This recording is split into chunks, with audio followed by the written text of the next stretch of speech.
Hi, my name is Shawn. I am the CEO and co-founder of Classcraft, and today we're going to be talking about fostering student success through motivation. So, talking about best practices for motivation, intrinsic versus extrinsic motivation, and different experiences that exist in society that we can borrow from, aka games, to design more meaningful learning experiences for kids. So, thanks for joining, and I will share my screen and we'll get started. Fostering student success through motivation. Before we get started, just a word on myself. I've been in education for my entire career. I was a teacher for 10 years, high school physics, and built a platform in my own classroom to foster student motivation. So I was really extremely obsessed with making school meaningful for kids. I wanted them to want to be there. And because, as a student, I'd been so bored. And while I was teaching, I was also a developer, so had kind of the skills to be able to build platforms for myself, and really had this idea of like, hey, if kids love games so much, I'm a gamer, I love games. What is it about games that draws them in, makes them collaborate in ways that are super powerful, and how can I borrow from that and bring that to the school experience? And so, built a platform for myself, tested it over 3 years, and after that, made a little website. It was so successful. I'm like, okay, I'm going to share this with other teachers, and it was really working well. And so I just explained what I was doing online, and it just exploded. 130,000 people came to the website overnight. So fast forward, that was 10 years ago. Now we're working with 11 million kids all over the country in 165 countries, and have been involved in a lot of different things as well, helping move policy forward and share these ideas. So, so today we're going to be talking about engagement and motivation. So, this is an interesting topic because it's so over talked about. Student engagement is in a lot of ways just a buzzword.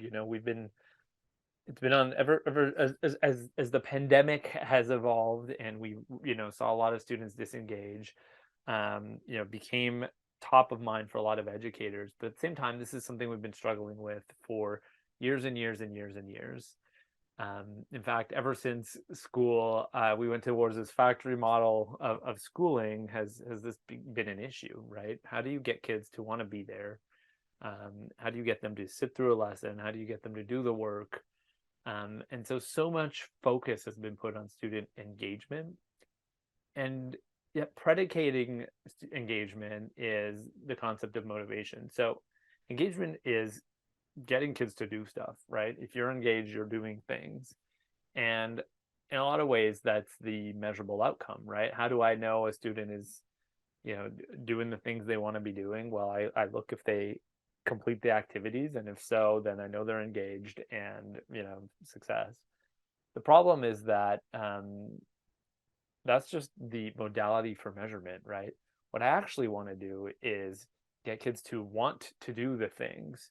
Doing them because they are forced to, from a learning perspective, is a lot less meaningful than doing the things because I want to.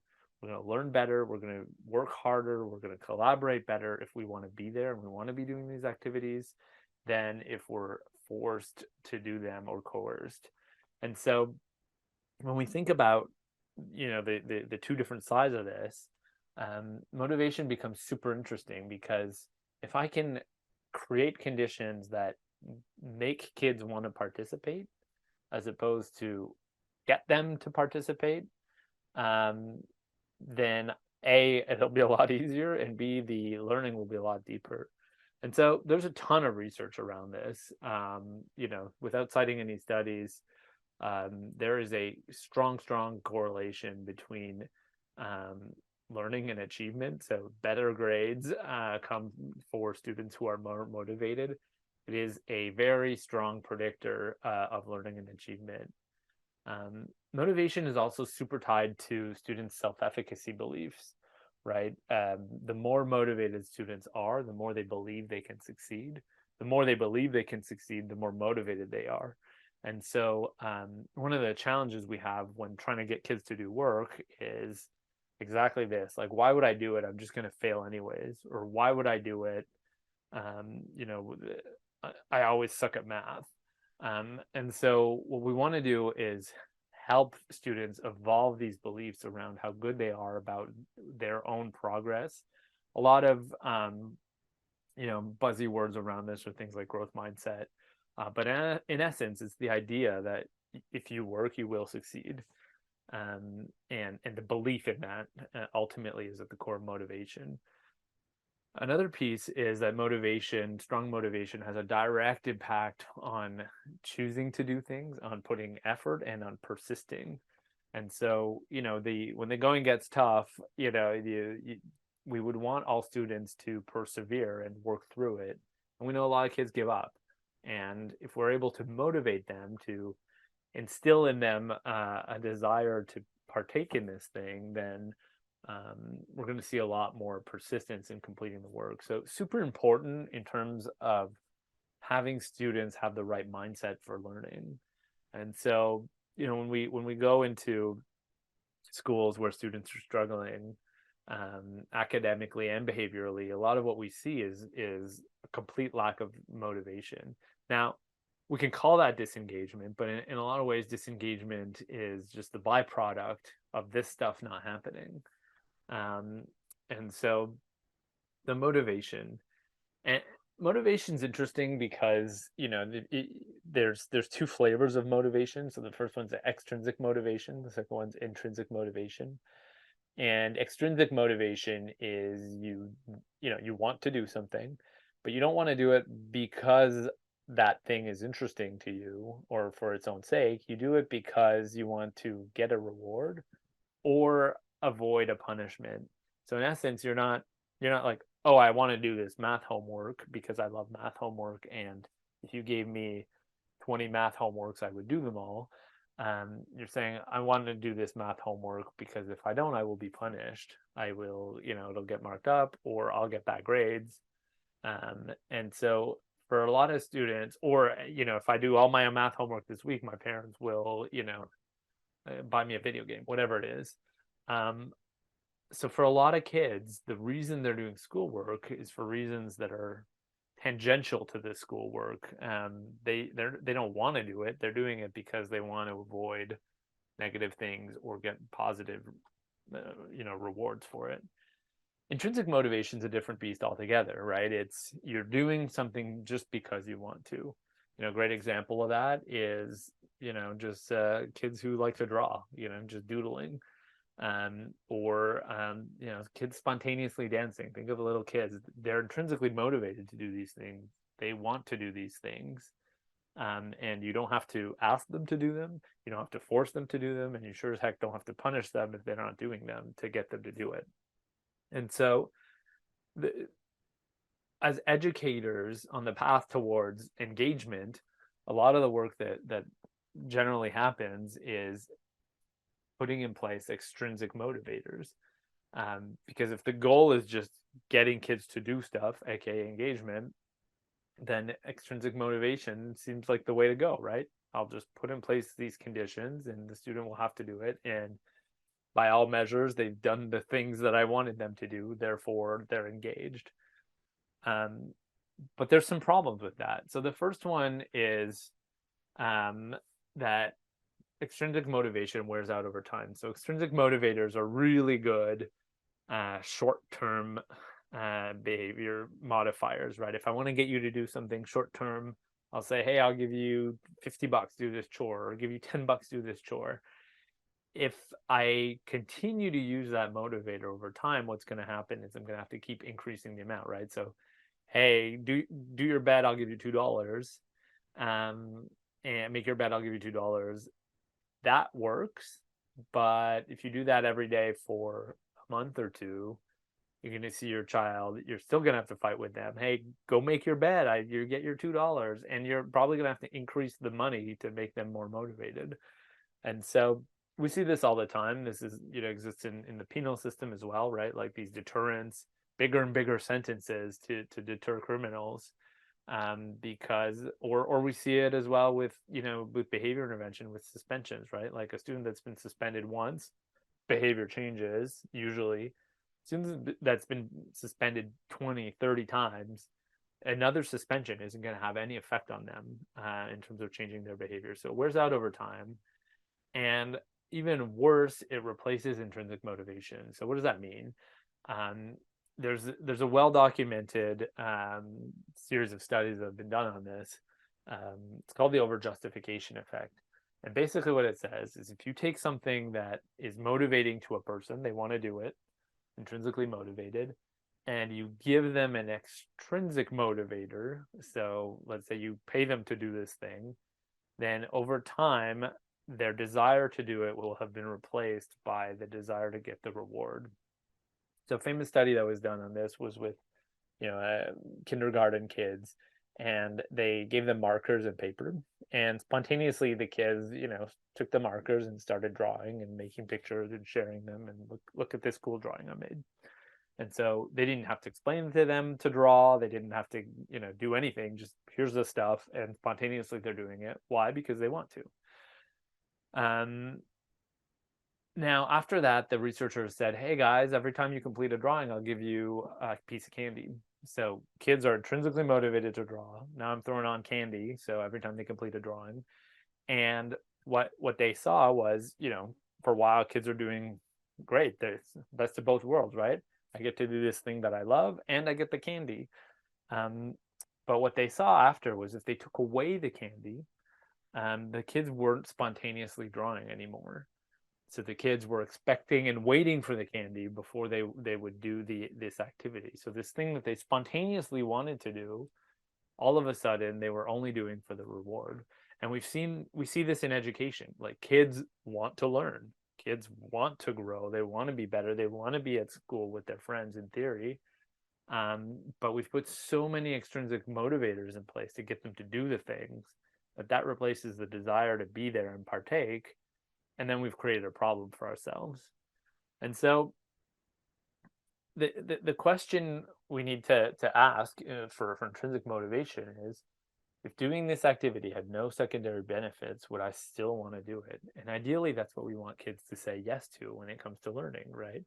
There's no other benefit to you. I'm not going to reward you or punish you or anything if you don't do this. It'd be great. It'd be real great if they said, yeah, cool, I want to do it. And so how do we do that? And how can we put in place conditions so that students are intrinsically motivated? It seems like a catch-22, right? Like it's intrinsic motivation, and by definition, I'm outside the person. So how can I, make sure that they want to do it? How can I create conditions from outside the person that will change their internal process? Well, it turns out self-determination theory is a branch of psychology that looks at motivation, specifically intrinsic motivation, and asks the question, which is, why do people do the things they do? Why are they motivated to do certain things? And the basic premise is we are motivated by experiences that lead us to self-actualize, self-determine. So I will want to do things where I feel like I'm moving towards my full potential. And there's 3 components to that. So the first one is competency. Competency is we're motivated by situations where we feel like we have mastery or we feel like we're developing mastery. I don't need to be the best at something, but if I feel like I'm progressing, super motivating. Or if I'm really good at something, then when I do it, I'm super focused in the flow. That's motivating. Second one is autonomy. We're motivated by situations where we can make decisions. So what that means is if I'm in a set of experiences and it's all scripted and guided and I can never make any decisions, then I'll be a lot less motivated than if I can express my creativity, make choices. This is the difference, between a fun game and a boring game. Fun games are games where we can make lots of choices. And relatedness is being able to share the experience with another human being. And so we're motivated by the idea that the experience we're having is something that we can relate to or someone else can relate to if we share it with them. So let's look at a bunch of examples for this. So here's a case study, playing guitar. So I don't know if you've ever tried to learn guitar. But learning guitar is hard. You got to practice a lot. It hurts your fingers so much, those metal chords, and it takes a long time before it sounds good. And so the question is, why would anybody ever persist at that? They're not getting paid to learn guitar. You take a teenager who wants to learn guitar, not getting paid. They're not getting, at some point maybe they'll be good and they'll get, social recognition for it, but in the day in day out, they're a long way from that when they start picking up guitar. So what is it? Well, the first piece is when you start learning guitar, you can quite clearly and easily see your progress, right? So competency. I can pick up a tune that I was not able to play, and by working hard enough, I'll slowly see myself progressing and I will succeed at playing it. That feeling of I couldn't play this song and now I can, super rewarding, super motivating. So we're getting better and better. And as we're getting better and better, we want to do it more and more. Second thing is autonomy, right? So when I'm learning guitar, I can choose the songs that I want. I can, decide the type of guitar I'm going to play. I can decide, the musical style that I like. And so we're able to make lots of decisions as we're doing this. We can decide to work really hard on one piece or be working on multiple different pieces. There's a lot of freedom, as we're trying to learn guitar. Third piece is relatedness. As I practice guitar, I can share that experience with other people, right? So I can play a song to somebody and they'll say, hey, this is great. Or, oh, I know that song, blah, blah, blah, blah, blah. Why don't you try this song? Being able to share experiences with other people, super motivating. So this is learning guitar, but same thing with any hobby. Literally, a hobby by definition is something that we're intrinsically motivated to do, right? A hobby is you're not paid to do it. It's not work. You're doing it because you want to. So any hobby that you may have or that anyone may have fits under this. It's the same thing with learning, and it's the same thing with playing games. Now, what's interesting is that when we look at pedagogical practices that are best practices, all the best pedagogical practices are rooted in self-determination theory. You look at explicit instruction. So this is the practice of, explain something very well, do a scripted example, then put the student in action and give them feedback. That whole piece where you're giving them context so they can do it themselves. That is so that they can feel competent when they're doing it. When they're doing it, they're in control of the situation, the learning situation. They're able to make decisions, etc. If they're doing it with their peers and there's relatedness, winning practice, literally feeding into those specific components of self-determination theory and motivation.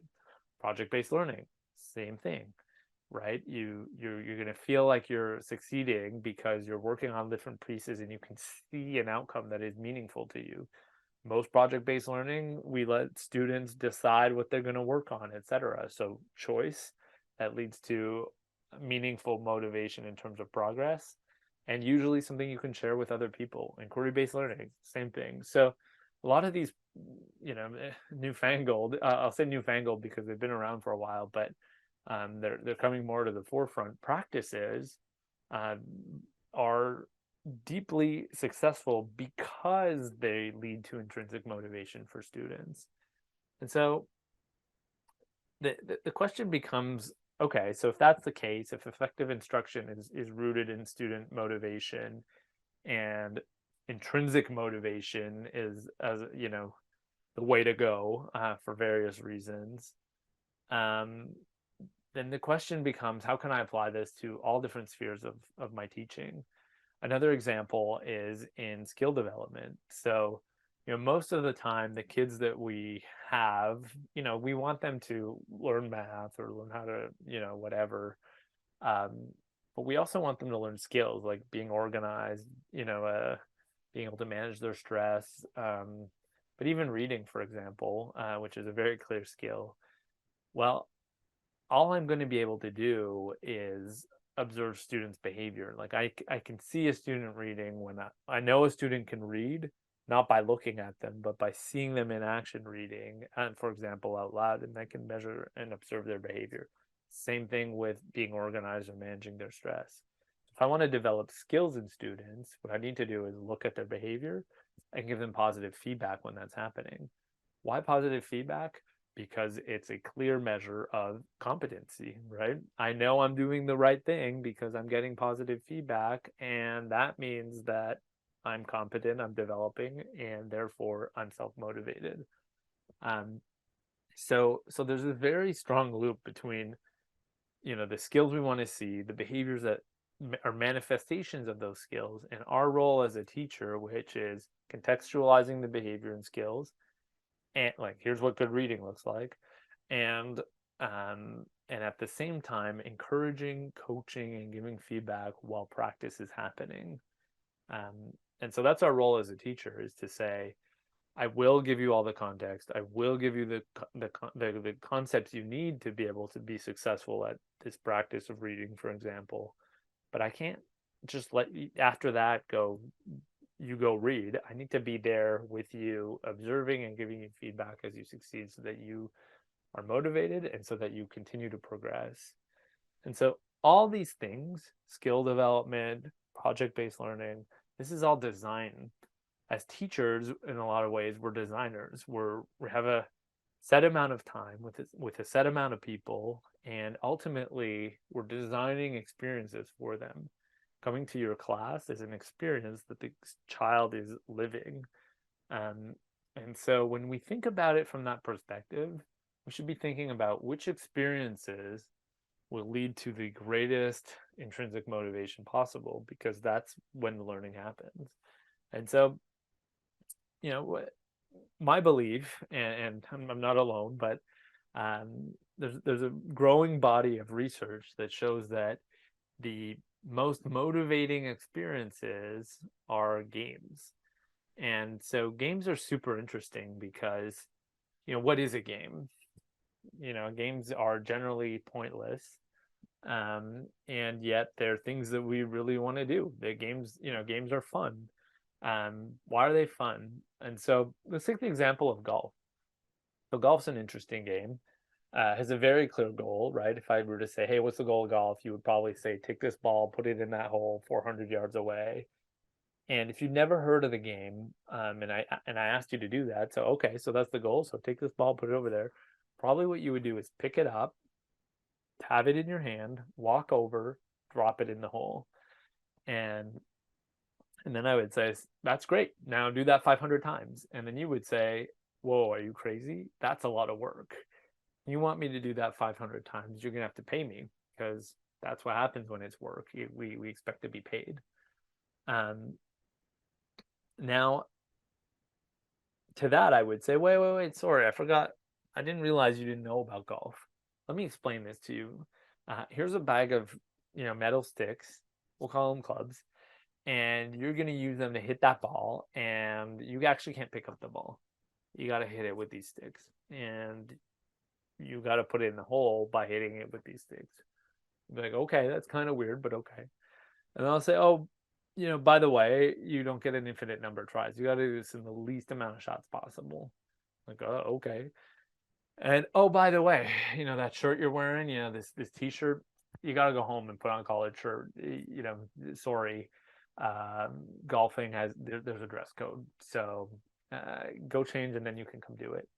And so all these rules that I'm putting in place are completely arbitrary to the task, right? The best way to do that task is definitely not to hit it with little metal sticks.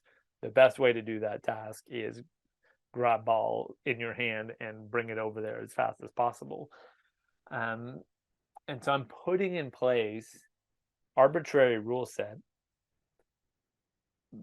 but by design, that is giving context and meaning to a meaningless task, put ball in hole, and is completely flipping the narrative around the motivation, because now, instead of me having to pay you to go do this thing multiple times, golfers pay their own money to go do this activity. They're the ones paying for the privilege and the right to be able to do this thing, which unless there's these arbitrary rules, is work.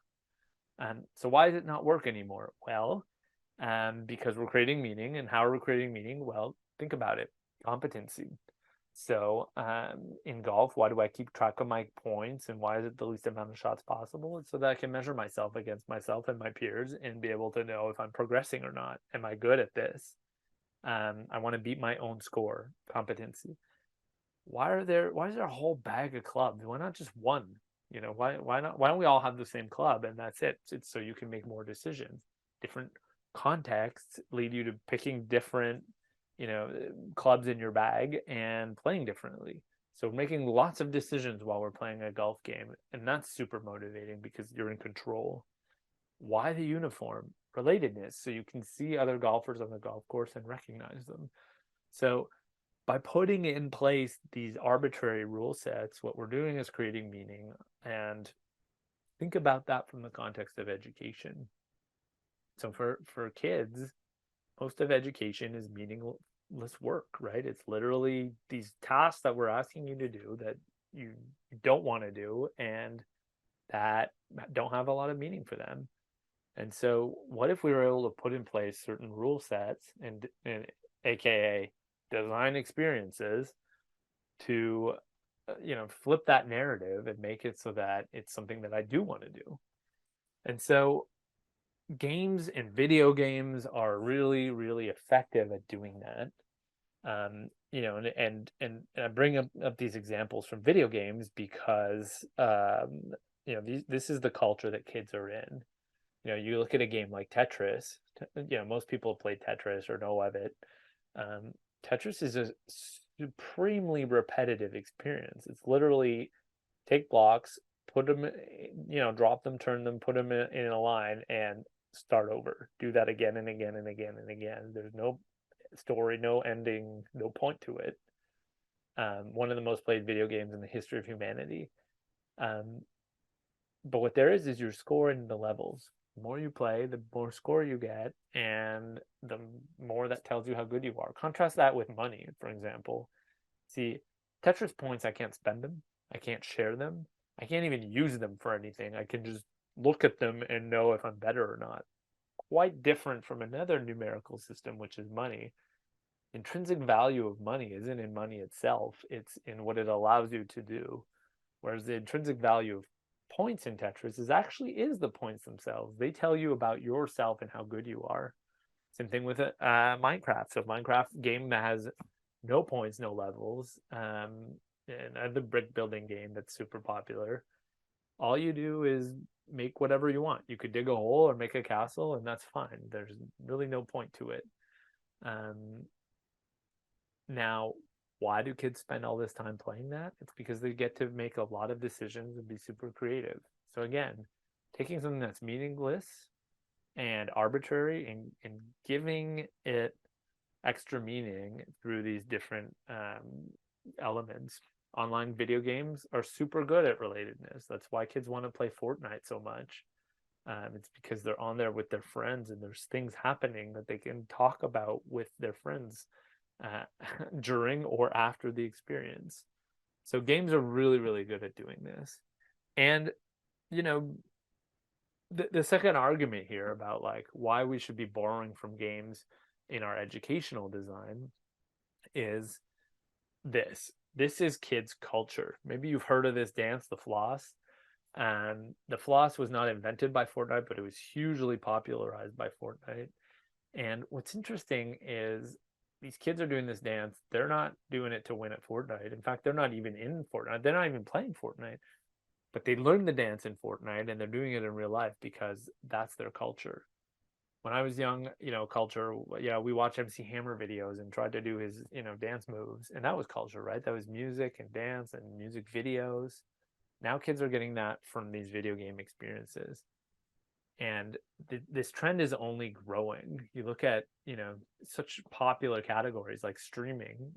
Streaming has, quadrupled in the last 7 or 8 years. And even streaming, which is such a big cultural category, is dwarfed by video games.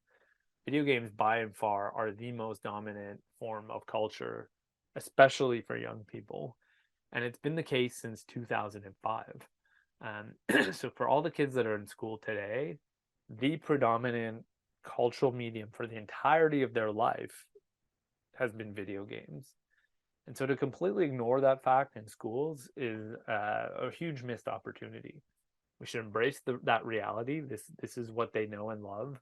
We work in schools where kids can't afford Netflix account. One in 100 has a Netflix account, but 99 out of 100 are playing Fortnite because it's free.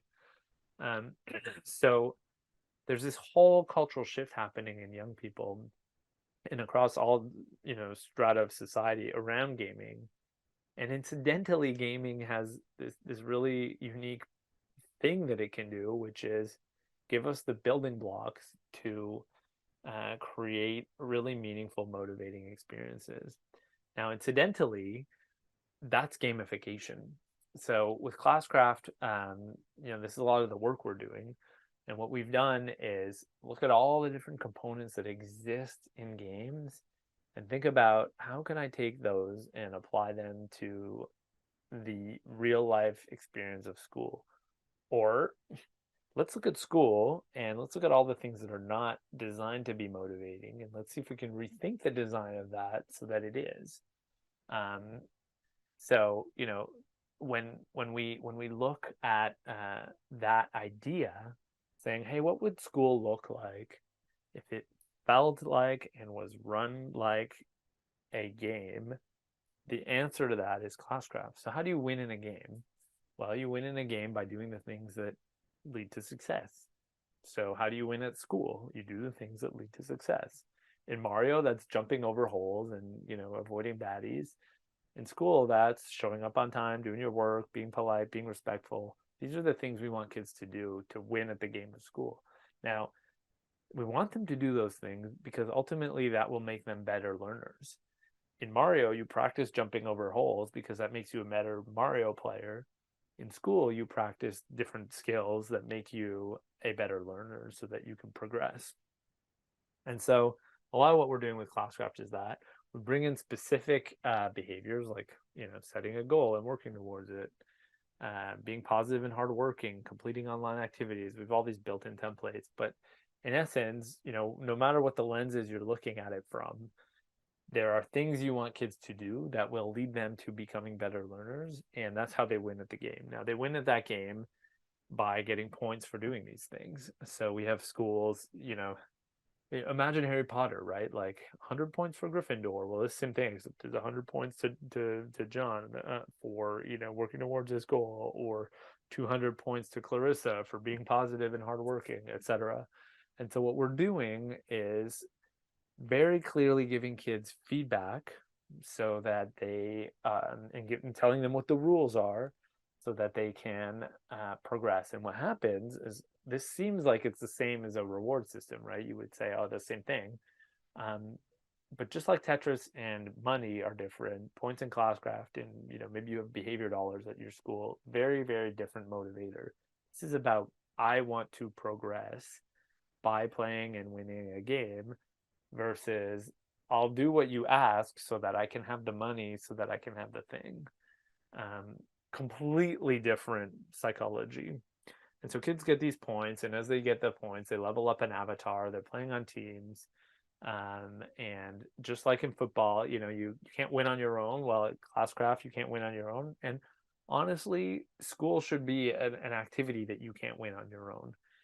And we know that that's the case. We're just not defining it that way for kids, right? Like when kids are being disruptive in class, they're actually making everybody lose. And so, but it's all about them and their behavior, their school results. But in fact, it's a social experience, and the metaphor of the game allows us to really bring that home. So they earn these points to level up their avatar. Super simple for teachers. You literally, running your class the way you normally would, except you're saying, hey, good job, guys. You're working well here. Here's 100 points. Or, hey, you participated really well today. Here's 50 points. So your job is to give students points, aka positive feedback, so that they progress. Now, attached to that is this avatar, which is them leveling up progress. being able to deck it out, competency, and they're able to gain points through different LMS integrations as well. So they'll be automatically getting points for completing homework, etc., or by completing assignments in our Quest engine. And ultimately, what that leads to is a super robust set of features that foster intrinsic motivation. So what's interesting about intrinsic motivation is we know what the core factors are, but there are different levels for different people. I'm extremely motivated by the competency element, like progress and leveling up and seeing my own progress. Huge motivators for me, Shawn.